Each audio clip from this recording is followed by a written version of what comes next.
But what you said before is true. It always looked like I was the outgoing one. I was the one, I made the school and I made the camp and I. And my husband was quiet, he was the Rav and the shul, etc. Hadassah, I couldn't take a step without his encouragement, without his appoggio, no? Support. Without his support, okay? There wasn't a thing. We were married 62 years. He never once criticized me. He never once said that I said or did something wrong. And no one dared say it to him that I did. Okay? All right? He was very, very strict. But you know something? Now that you're talking about this, we were here for a year. He couldn't wait to get back to the Rebbe. He was going out of his mind. All right, finally, 8 months after we came, he went to New York for Chafov. He went in on Yechidus to the Rebbe. All right, I'm an American girl. He's a Russian guy. He never spoke on Yechidus. The Rebbe would talk to him. He would ask him a question. He wouldn't answer. He wouldn't open his mouth. The Rebbe knew he wasn't going to get anything out of him. At that Yechidus, the Rebbe said to him, write, because he knew he wouldn't talk, write and describe the relationship between you and your wife. I have challenged Lubavitcher audiences many times. Do they know any man or woman who the Rebbe asked to have a description of the relationship between the husband and wife? This was on Tuesday. He went in on Thursday and he brought in a letter. I was too proud to ask him what he wrote in that letter. Okay, so I have no idea. But he did tell me the last line because the Rebbe was magiyet. And the last line was, Efsher lei hayisi tzorich leha'arich kol kach b'ma'aleseha. Maybe I should not have been so profuse in her praise.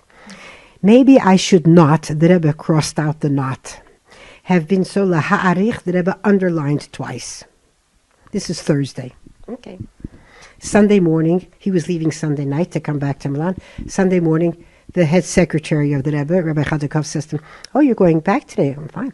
Are you bringing your wife a present? He says, yes. What are you bringing her? Cake. There was nothing here. There was no kashrus. There was nothing. And I'm such a nasher. So he knew what to bring. So Rebbe says, oh, cake, nice. Maybe you should get her something gold. Well, okay, if you think so. Okay. What do you suggest? And he really didn't have much imagination. He said, a watch. Do you mind if I help you pick it? My husband says, fine, no problem.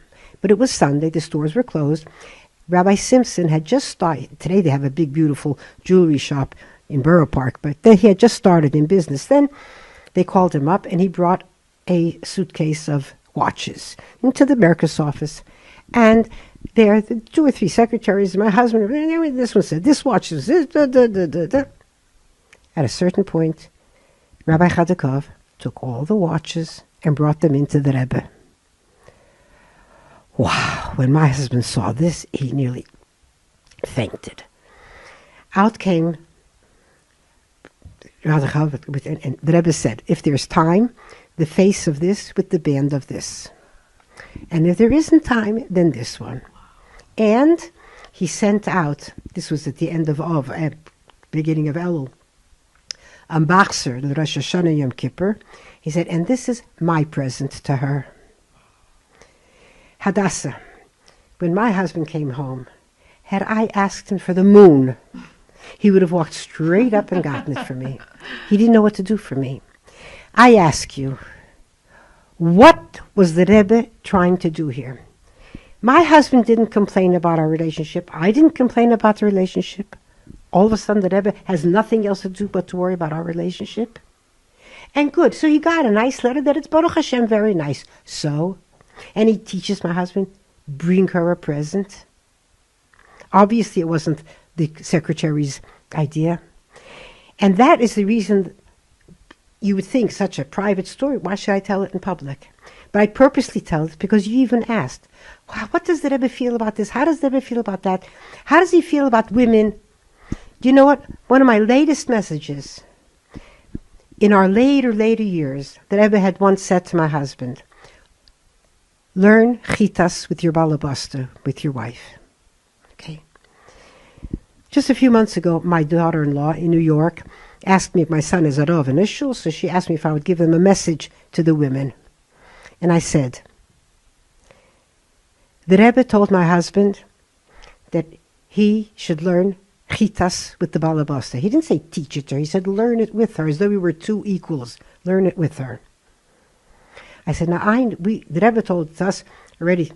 My children were all grown, and we had time to do it. I know you don't have time to do it because you're young mothers. You have Kanhara young children, and you have whole households to take care of. Your husbands are at work all day, and you're busy. I said, but 5 minutes? Is there anyone that can say that they don't have 5 minutes in a day? I said, I would suggest that for 5 minutes a day, you and your husband sit and learn together. 5 minutes. Obviously, you won't be able to do all of Chitas.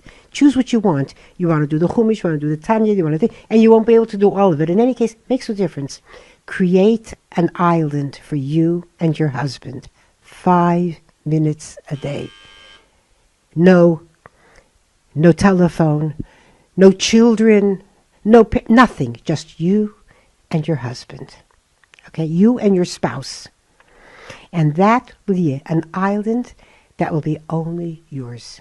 And you'll see, with time, the 5 minutes will become more. It won't stay just 5 minutes. But those 5 minutes will make the difference in your lifetime, in your relationship with your husband. You have